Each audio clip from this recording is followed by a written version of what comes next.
미가서 5장 7절로 9절까지 말씀, 성경으로 보실 분들은 제가 가진 성경 구약 성경 1294쪽의 말씀입니다. 제가 7절로 9절까지 말씀 봉독해 올립니다.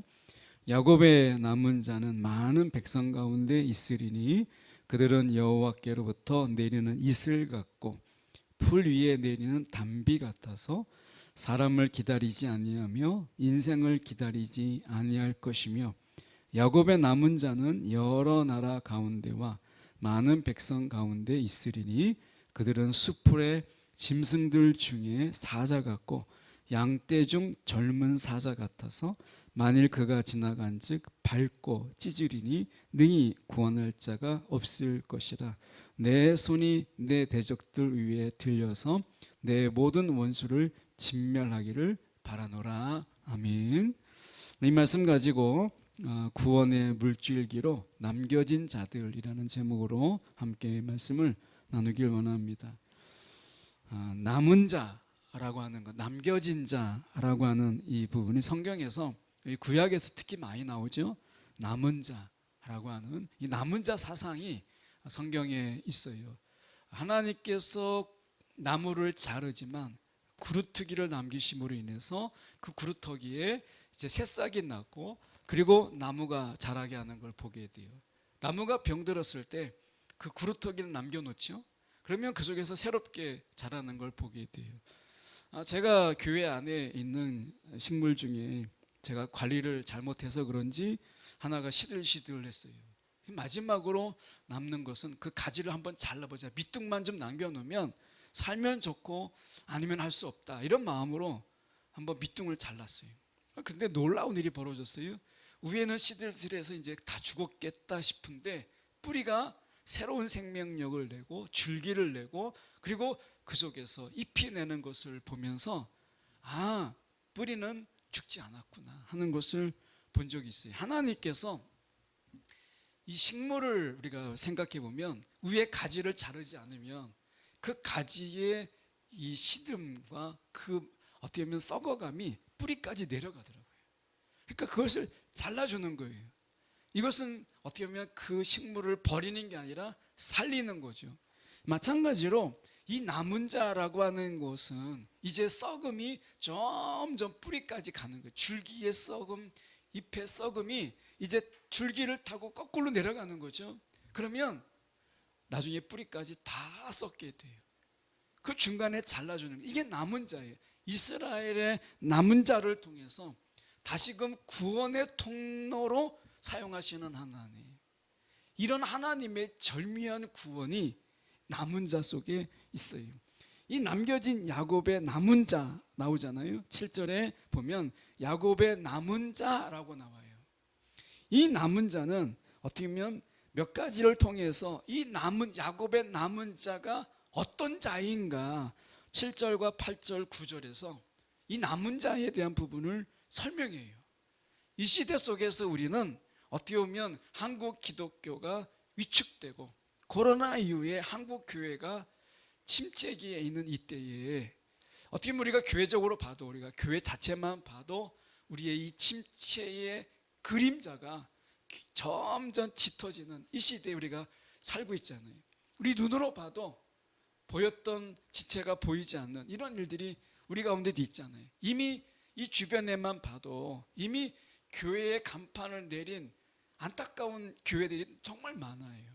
이런 가운데서 우리가 위축되고, 때로는 그 그림자가, 짙은 그림자가 우리를 덮을 날을 바라보면서 이제 얼마 남지 않았구나, 이런 부분 속에서 탄식과 이제 우리는 이제 아무것도 할 수 없어라고 하는 이런 패배주의적인, 그리고 어떻게 보면 그 속에서 스스로 우리가 이 그늘 속에 덮이는 이런 모습들이 우리가 있는 것을 보게 되잖아요. 그런데 이 말씀이 오늘 우리에게, 또 이 한국 기독교에게, 한국 교회에게, 이 이웃에 있는 교회들에게 하나님의 놀라운 선포라는 것을 말씀하고 있어요. 보면 첫 번째로 하나님께서 말씀하시는 부분 속에서 7절에 이렇게 말씀하세요. 보면 중간에 이슬 같고 여호와께로부터 내리는 이슬 같고 뿌리에 내리는 단비 같다라고 이야기해요. 이슬과 단비, 이것은 여호와께서 내리는 거라고 이야기하죠. 생명의 낮은 곳으로 흘러가는 것이죠. 어떻게 보면 이슬과 단비, 특히 이스라엘에게 있어서 이 이슬이라고 하는 것은 이슬을 머금고 자라는 새싹들이 있어요. 어떻게 보면 비가 많지 않은 이스라엘에게 있어서 이 이슬이라고 하는 것은 생명의 근원과도 같은 것이죠. 가장 낮은 곳으로 풀뿌리까지 스며들어서 생명을 살리는 거예요. 우리가 남은 자로서 이제 남은 뿌리들, 그 뿌리까지 우리가 스며들게 하는 그런 통로로 하나님께서 우리를 부르신다라고 하는 거죠. 쓰신다라고 하는 거예요. 그 다음에 말씀이 훨씬 더 중요한데요. 말씀에 보면 인생을 기다리지 아니할 것이라, 사람을 기다리지 않을 것이다. 사람을 의지하고 사람이 오기를 기다리고 이렇게 하는 게 아니라는 거예요. 우리도 사람들을 기다리잖아요. 이 많은 빈자리 속에서 사람들이 채워주기를 기다리고 함께 예배드리길 원하고 뭔가 전처럼 시끌벅적한 그런 예배 속에서 우리가 예배드리길 원해요. 사람들을 기다리죠. 그런데 오늘 이슬, 하늘에서 내리는 이슬은 사람을 기다리지 않아요. 하나님께서 그 뿌리까지 흘러가도록 이슬과 단비를 내리시는 하나님이시다라고 이야기해요. 사람을 의지하거나 사람에게 소망을 두지 말라. 사람은 소망의 대상이 결코 아니다. 사람이라고 하는 것은 사랑의 대상이지 결코 우리가 이 사랑과 용서의 대상일지는 몰라도 결코 사람은 의지하거나 우리가 그들을 소망을 두어야 될 대상은 아니다라고 하는 것이 계속 성경에서 반복되죠. 사람 의지하지 마라. 사람에게 소망을 두지 말라라고 이야기해요. 그러면 찾아오는 것은 큰 실망이에요. 여러분 청년들이요, 우리가 인생을 살아가면서 사람에게 소망 두지 마세요. 이거는 낙심이고 우리 가운데 회의적인 이런 말씀을 선포하려고 하는 게 아니라 사람은 연약한 자예요. 그 앞에서 아무리 약속을 해도 사람은 결코 소망이 되지 못해요. 의지할 자가 못해요. 그도 어떻게 언제 넘어질지 모르는 그런 자인데 어떻게 그 사람을 붙잡고 일어설 수 있겠어요? 그렇지 못해요. 하나님께서 오히려 우리를, 이 남은 자 같은 우리들을 통해서 가장 낮은 곳에 소리 없이 우리가 생명을 살리는 이슬처럼, 그곳에 흘러가서 우리가 생명을 살리는 이슬처럼 오늘 우리가 드러나지 않는 곳, 이런 곳에 하나님께서 흘러가게 하세요. 어쩌면 아까 필리핀 선교 이야기를 했지만 필리핀 선교 갔다 왔다고 해서 누가 알아주는 것도 아니고 신문에 나는 것도 아니고 세상 속에서 박수 쳐주는 것도 아니에요. 내 돈 내가면서 필리핀까지 가는 거예요. 그런데 하나님께서 우리가 갔다 왔던 그 발걸음을 통해서 우리가 이슬을 그 민족 가운데 흘러가게 하시고 우리가 밟았던 따롤론과 뜨뚜판에 하나님께서 단비를 내려주셔서 그들의 영적인 목마름을 채운 거예요. 우리는 한 번 가서 한때의 단비로 우리가 쓰임 받았지만 하나님께서 그 일을 통해서 우리가 알지 못하지만 영적인 갈급함에 있는 한 영혼들, 아니면 그 어린 아이들이 다시 한번 생명을 살아나게 하는 그런 결정적인 순간이 우리가 갔다 왔던 그 순간인지 알지 못해요. 뜨뜻한 교회 아마 기억하실 거예요. 뜨뜻한 교회는 그 아이들이 소리가 끊어진 교회였어요. 어른들의 웃음이 끊어진 교회였어요. 그런데 우리가 그곳에 감으로 인해서 그 자리가 다 차고 어린아이들의 웃음소리가 들렸고 어른들이 오랜만에 정말 시끌벅적한 예배를 드렸어요. 그 한 번의 기회지만 하나님이 그 일을 통해서 어떻게 사용하실지는 우리는 알지 못해요. 그렇지만 하나님이 우리를 통해서 단비 같은 역할, 그 뿌리까지 이르게 하는 이슬처럼 하나님이 사용하셨다는 거예요. 그렇게 사용하신 하나님께서 마찬가지로 저와 여러분을 통해서 이슬을 또 단비처럼 저 뿌리까지 흘러가게 하시는 하나님의 도구로 쓰신다는 거예요. 야곱의 남은 자는 바로 이슬 같은 거예요. 세상에서 볼 때는 이제 해가 뜨고 어떻게 보면 땡볕이 되면 다 사라져 버리는 것들이지만, 그러나 새벽 미명에 그 이슬이 그 뿌리까지 촉촉히 젖음으로 인해서 낮의 해를 견디게 하고 낮의 해를 버티게 하는 그 힘이 그곳에 있는 것이죠. 오늘 저와 여러분이 남은 자로서, 이 교회의 남은 자로서 하나님이 우리를 통해서 흘러가게 하시는 그 이슬, 이 쓰임이 우리 가운데 있다라고 하는 거예요. 남은 자에게 주시는 하나님의 은혜가 있어요. 이것은 남겨진 자만이 경험하는 거예요. 그전에는 몰라요. 그런데 하나님께서 다 흩으시는 가운데 남은 자가 경험하는 하나님의 특별한 은혜가 있다. 오늘 미가서는 그것을 말씀하는 거예요. 사람을 의지하지 않아도, 사람에게 소망을 두지 않아도 하나님께서 우리 가운데 내려주시는 특별한 은혜, 이것은 남은 자만이 경험하는 하나님의 은혜다 라고 하는 것이죠. 그런 의미에서 8절은 우리 가운데 시사하는 점이, 이 시사하는 점이 굉장히 많아요. 8절에 보면 야곱의 남은 자는 여러 나라 가운데와 많은 백성 가운데 있으리니 그들은 숲풀의 들 짐승들 중에서 사자 같다. 특히 젊은 사자, 사자 중에서도 젊은 사자다라고 얘기해요. 우리가 이슬 담비 정말 아무런 힘이 없어 보이죠. 이슬 뭐 세상에서 얼마나 힘을 가지겠어요. 어떻게 보면 고린도전서 1장 27절에 그러나 하나님께서 세상에 미련한 것들을 택하사 지혜 있는 자들을 부끄럽게 하시려고 세상의 약한 자들을 택하사, 남겨진 자들이 막 자랑할 만한 것이 아니에요. 연약하지요. 맞아요. 이슬과 담비가 바로 그런 존재예요. 세상을 완전히 막 적실 만한 이 정도 능력이 되지 못해요. 다만 그 뿌리까지 이르러서 그 뿌리에게 생명을 우리가 공급하는 아주 작은 역할이죠. 근데 그에 비해서 젊은 사자라고 하는 것이죠. 숲풀의 짐승들 중에 사자 같다라고 얘기해요. 이 숲풀이라고 하는 것이 뭐냐면 일종의 하나의 어떻게 보면 은유예요. 숲풀 보이지 않아요. 하나님의 섭리는 이 세상 가운데 보이지 않아요. 그런데 하나님의 섭리는 분명하게 있다. 우리 가운데 눈으로 보이지 않지만 하나님의 섭리, 하나님의 보호하심과 하나님의 인도하심과 하나님의 계획하신 대로 이끄시는 하나님의 그 전능하심이 분명히 우리 가운데 있다. 이게 숲풀이죠. 그 가운데 사자가예요. 우리는 그 가운데 있는 사자라는 거예요.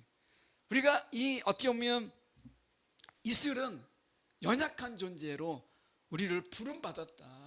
우리가 자랑할 만한 게 없다라고 하는 것을 표현한 것이라면 결코 우리는 주님 안에 있는 우리는 약하지 않다.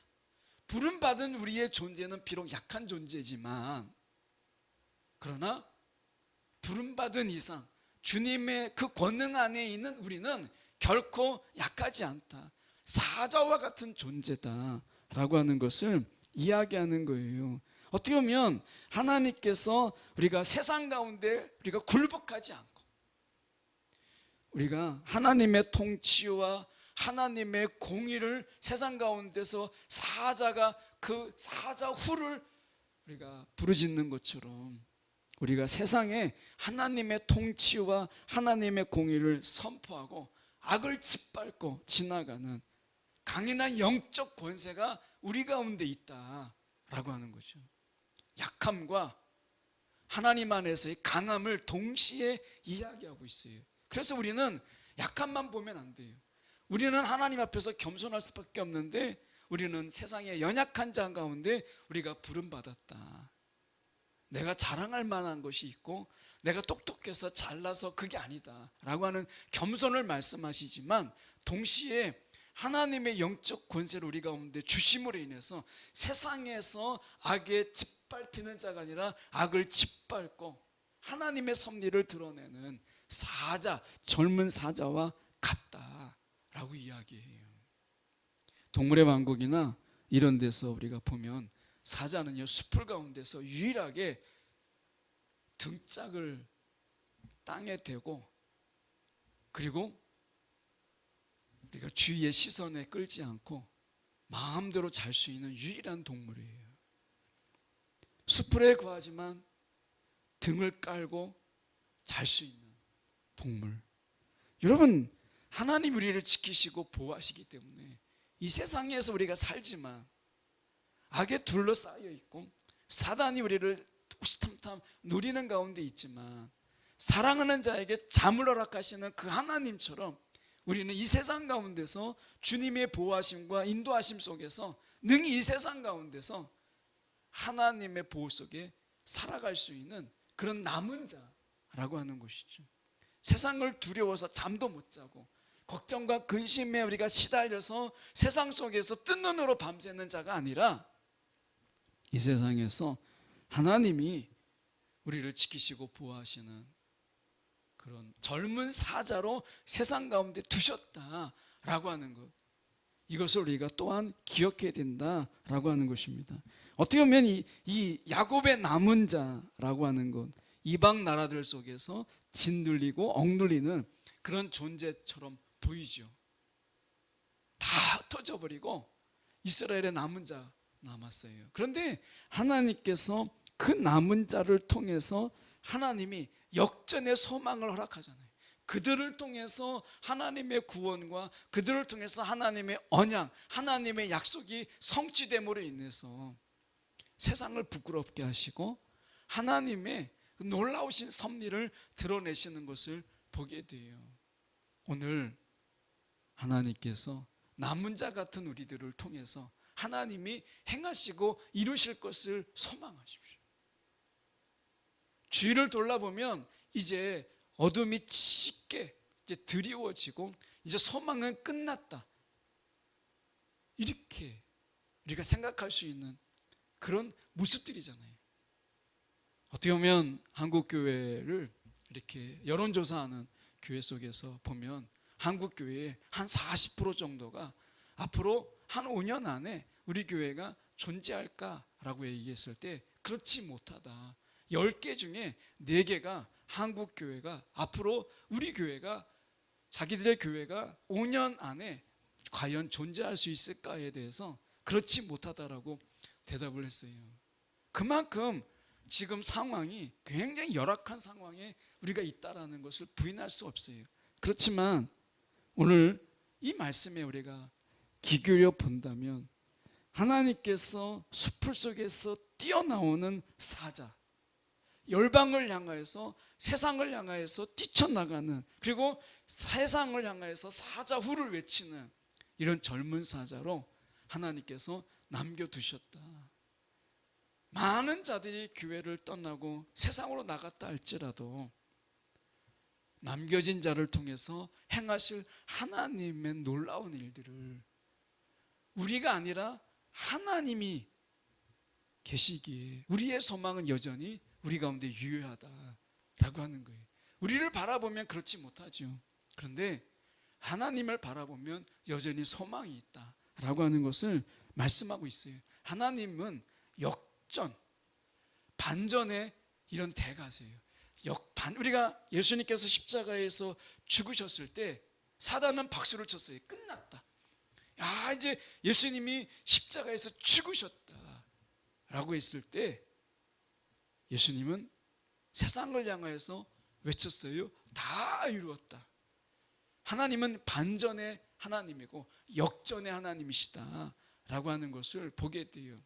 이 땅에 하나님께서 이 교회의 위축과 교회의 문 닫음 속에서 하나님이 남겨놓으신 자들을 통해서 반드시 하나님은 역전을 일으키고 반전을 일으킬 것이다. 이미 90년대에 한국 교회가 위축됐었어요. 그런 가운데서 이제 교회 시대는 이제 문을 닫는다, 이런 얘기까지 있었지만 하나님은 결국 이 90년대를 지나고 2000년대에 들어왔을 때 하나님은 또 새롭게 하나님의 은혜를 베푸신 것을 보게 돼요. 그 후로 25년이 흘렀어요. 또 다른 위기, 전혀 다른 위기가 우리 가운데 있지만 하나님께서 역전의 하나님, 우리 가운데 소망을 끄지 아니하시는 하나님께서 저와 여러분을 숲을 속의 사자로 우리를 부르셨다, 우리를 세우셨다 라고 하는 것을 기억할 필요가 있다라고 하는 것입니다. 오늘 하나님의 위엄, 그 권세가 저와 여러분 가운데 있어요. 세상이 어떠하든지 간에 숲을 속에 있는 젊은 사자로서 세상을 향하여서 사자후를 외칠 수 있는 저와 여러분 되기 원해요. 세상에서 위축되지 마십시오. 9절의 말씀에 보면 이렇게 말씀합니다. 내 손이 내 대적들 위에 들려서 내 모든 원수를 진멸하기를 바라노라 라고 이야기해요. 오늘 어떻게 보면 지금 하나님께서 말씀하시는 속에서 내 손이 들렸다라고 얘기하죠. 내 손이 들렸다라고 얘기해요. 하나님은 그 손을 통해서 사람들이 의지했던, 이스라엘이 의지했던 모든 것들, 군마, 병거, 성읍, 견고한 성, 이것을 하나님이 다 허무셨어요. 이방인들을 통해서. 그리고 그 남은 자들은 병마를 의지하거나 성을 의지하지 아니하고 하나님만을 의지하게 하셨어요. 그래서 그 자리에 하나님의 손이 높이 들렸어요. 이것은 하나님의 힘이죠. 하나님의 능력이에요. 하나님만을 온전히 바라보도록 그들을 남겨놓으셨다는 거예요.